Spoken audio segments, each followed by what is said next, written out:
2006년 겨울 그의 악몽은 경기도 군포시에서 시작되었습니다.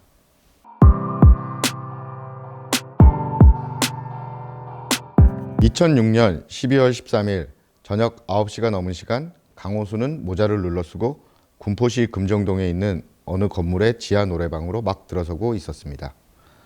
얼굴을 최대한 가리기 위해 쓴 모자였기에 노래방 입구에서 더 깊이 모자를 눌러 쓴 강호수는 노래방에 들어가자마자 사장에게 도우미 여성을 불러달라고 했습니다. 얼마의 시간이 흐르고 강호순이 있던 방에 45살의 여성 이 씨가 들어갔습니다. 그리고 약 1시간 반 정도가 지난 밤 10시 30분쯤 강호순은 이 씨와 함께 밖으로 나왔고 그녀를 자신의 무쏘 차량에 태웠습니다. 그렇게 두 사람이 떠난 지 약 6시간 후 이 씨의 휴대전화는 꺼졌고 그녀는 흔적도 없이 사라졌습니다. 군포에서 이 씨가 실종되고 11일 지난 12월 24일 크리스마스 이브였습니다. 수원시 팔달구에 위치한 어느 노래방에서 도우미로 일하고 있던 여성 최 씨. 새벽 2시 20분경 지인에게 전화해 이제 집에 들어간다 라는 말을 남긴 후 최 씨는 이후 행방이 묘연해졌습니다. 최 씨의 휴대전화는 마지막 통화 이후 약 1시간 45분 만에 꺼졌습니다. 최 씨가 사라지기 전 마지막 손님은 강호순이었습니다. 결국은 두 명의 여성이 강호순하고 동행을 한 이후 실종이 됐거든요. 실종 이후 체포에서 그 강호순의 얘기를 들어보면 피해자들과 합의하에 성관계를 가졌고, 그러고 그 이후에 자신의 차량에서 피해자가 싣고 있던 스타킹으로 목을 졸라 살해했다라고 이렇게 얘기를 했는데, 피해자들은 이미 사망한 상태니까 강호순의 진실로 당시 상황을 볼 수밖에 없는데요. 만약 강호순의 말처럼 합의하에 성관계를 가졌다면 반항이나 안 좋은 감정이 없을 텐데 왜 살해한 걸로 봐야 될까요? 이거는 비열한 성범죄라고 제가 말씀드렸잖아요. 이거는 합의하에 성관계가 아니에요. 본인이 주장하는 거고, 이 노래방 도우미라고 하는 직업 자체가 갖고 있는 이미지 때문에 자기가 나는 그냥 뭐 합의하에 성관계를 하고 나는 돈을 지불했다라고 주장을 하는 거지. 이 여성들이 처음에는 유인이 돼서 탔어요. 유인. 네. 그러니까 어디 뭐 돈을 줄 테니 놀러 가자. 뭐 제부도를 가자, 대부도를 가자, 뭐 이렇게 해가지고 유인해서 태워가지고 애초에 살인 의도가 있었어요. 그래서 중간에 가다가 휴대폰이 꺼집니다. 그렇기 때문에 이 휴대폰이 꺼졌다고 하는 것은 일단은 성범죄를 저지르고 나서 살인을 저지르겠다는 의도가 애초에 있었다는 거예요. 그래서 자기 동선을 찾지 못하게 하기 위해서 휴대폰을 일단 끕니다. 그래서 이 범행은 애초에 살인 의도가 있었던 성폭행이다, 이렇게 우리가 정의하는 것이 맞다고 봅니다. 근데 이제 강호수는 그런 상황들, 직업적인 것들, 막 이런 것들을 고려해서 이제 쉽게 자기가 차에 태워서 범행을 저지를 수 있는 직업을 가진 사람으로 시작을 했다는 의미를 갖고 있습니다. 그래서 노래방 도우미가 선택이 된 거죠. 교수님이 쓰신 비열하다는 거, 열나 비겁하다, 뭐 그렇게 보면 되나요? 비열하면 열나 비겁보다는 더 찌질한 거지. 그냥. 더 찌질하다? 그럼 11개 비겁하다? 그리고 사건이 벌어졌을 당시에 실종으로 경찰에 신고가 됐을 텐데요. 근데 왜냐면 시신이 바로 찾을 수 있게 되는 상황이 아니니까. 어쨌든 노래방 도우미라는 직업을 가진 여성들이 실종됐기 때문에 당시 사건에 대해서 분석 의뢰를 받으셨다고 들었습니다. 그러니까 이게 이제 11월 1일 날 경찰청으로 제가 발령이 났어요. 네. 그래서 팀이 만들어졌습니다.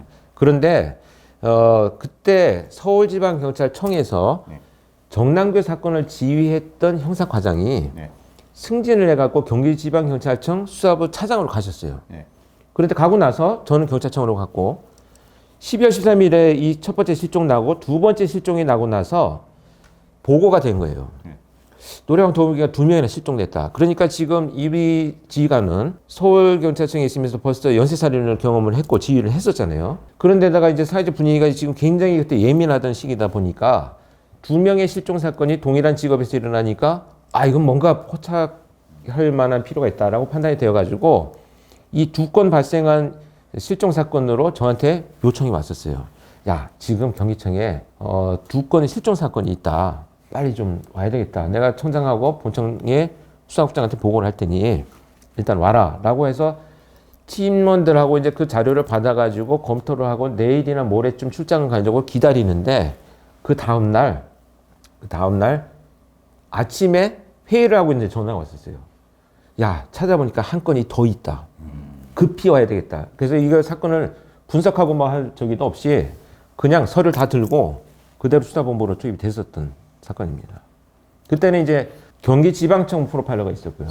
본청에 제가 팀을 꾸려서 있었던 프로파일러 요원들하고 3명이 같이 투입이 됐었죠. 그게 그 안양시 관양동에서 노래방 도우미를 했던 고씨 그 일인 거죠. 그렇죠, 그렇죠. 그래서 이제 최초 1월 6일 날 3번째 실종 났고, 요때부터 이제 본격적으로 수사본부에 가기 시작을 한 거죠. 그 세 번째 피해자 역시 그 당시 노래방 도우미로 일하던 여성이었고, 전에 저희가 좀 뭐 검토했던, 우리가 그때 방송을 했던 유영철 사건은 대부분 피해자 이제 출장 마사지 업소 이런 여성분들이었는데, 강호순도 그렇고 이 연쇄 살인범들이 그 특정 직업군에 있는 여성들을 대상으로 그 가해를 한다거나 살인을 저지르는 이유가 뭐 있을까요? 이게 좀 달라요. 유영철 같은 경우는 살인을 저지르고 안매장을 했을 때 쉽게 말해서 누군가 가족들이 찾지 않아서 이게 노출되지 않는 직업을 선택한 것이 그렇게 된 건데, 유영철 같은 이 강호순 같은 경우는 유인을 하기 편한 직업을 가진 사람을 선택하다 보니까 이 노래방 도우미들이 선택이 된 거예요. 같은 어떤 직업군이라 하더라도 조금 접근하는 방식이 좀 다른, 방식이 아니고 목적이 달라. 목적이 달라. 예. 어쨌든 당시 여성 3명에 대해서 이제 분석을 했을 때 이게 다 연속성이 있다 이런 범죄로 좀 판단이 되셨는지, 지금 수사 본부가 차려졌잖아요. 네. 그때 그래서 제일 먼저 포착을 했던 게 뭐냐면, 자, 실종 장소가 있어요. 실종 장소를 제가 일일이 가봤더니 이거는 사람을 억지로 끌고 갈 수가 없는 장소예요. 그러니까 대로고 뭐 식당 앞이고 뭐 이런 데야. 그래서 이거 뭐 어떻게 탔을 거다. 그러니까 노래방 도우미다 보니까 뭐 아는 사람이 있을 수도 있고, 손님으로 만났던 사람을 거기서 뭐 이렇게 만났을 수도 있고.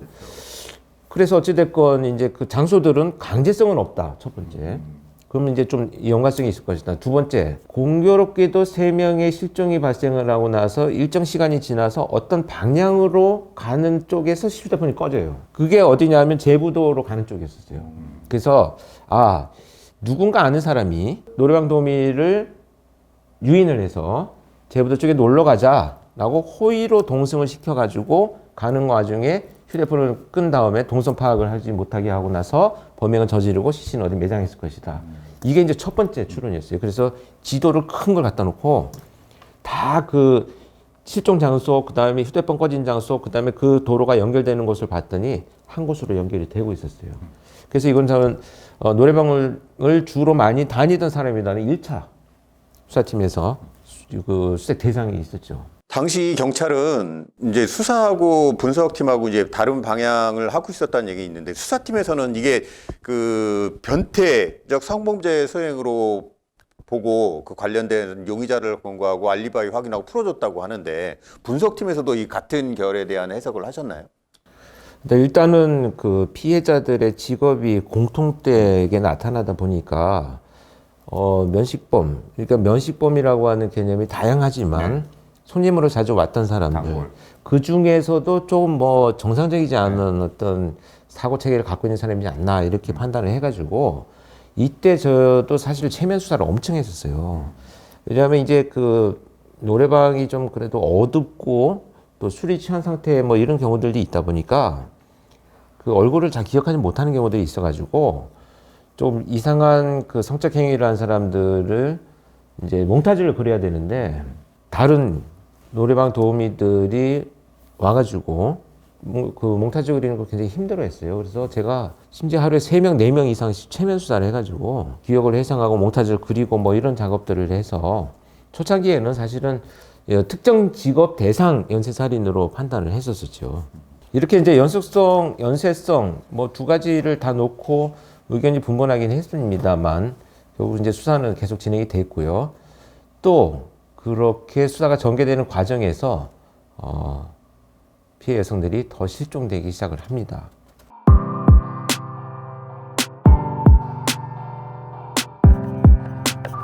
(2007년 1월 3일) 경기도 화성시 신남동에 있는 50살의 회사원 김 씨는 퇴근을 해서 집으로 가기 위해서 버스 정류장에서 버스를 기다리고 있었습니다. 근데 그 버스를 기다리던 곳은 당시에 금속 기계를 다루는 중소기업들이 집단으로 이렇게 몇 개가 모여있던 그런 교외의 한 지역이었고요. 공장과 공장 사이에는 빈 농가들, 농지들이 이렇게 이제 공간을 채우고 있었고요. 뭐 약간 이렇게 언덕이 있거나 숲은 아니어도 나무들이 있는 이렇게 아주 한적한 그 소위 있던 시골 버스 정류장 같은 그런 장소였습니다. 버스 배차 간격이 굉장히 길었었죠. 뭐 30분에 한 번씩 이렇게 오는 그런 곳인데 아마 김 씨는 거기에서 몇십 분째 계속 버스를 기다렸을 것 같아요. 그때 한 차량이 김 씨 앞에 멈춰서고 차량의 창문이 내려갔습니다. 그때 김 씨는 차량에 탄 남성과 몇 마디 말을 주고받았고요. 곧바로 남성의 차에 올라타고 이게 김 씨의 마지막 모습이었습니다. 실종된 김 씨의 휴대전화는 그 시점에서 약 18분이 지난 시점에 휴대폰이 강제 종료가 됐습니다. 이렇게 김 씨가 실종되고 나서요. 4일이 지난 후에 1월 7일 오후 5시 30분에 수원시 권선구 금곡동에서 또 다른 여성이 실종이 됐습니다. 이 20살의 박 씨는요. 성가대 연습을 하기 위해서 버스 정류장에서 버스를 기다리고 있던 중에 흔적도 없이 사라졌습니다. 역시 박 씨의 휴대폰도 실종 시점에 약 10분 정도가 지나서 배터리가 분리된 것으로 밝혀졌는데요. 이때 이 실종 시점이라고 하는 것은 마지막으로 동네 주민이 지나가면서 혼자 버스 정류장에 서 있는 걸 봤다는 시점입니다. 두 분 다 결과적으로 보면 버스 정류장에서 보인 것이 마지막 모습이고 강호순이 버스를 기다리는 여성들한테 접근을 해갖고 차에 태우고 납치해서 성폭행하고 살해한 것으로 알려져 있는데 강호순은 이런 과정들을 어떻게 계획하고 실행하게 된 걸까요?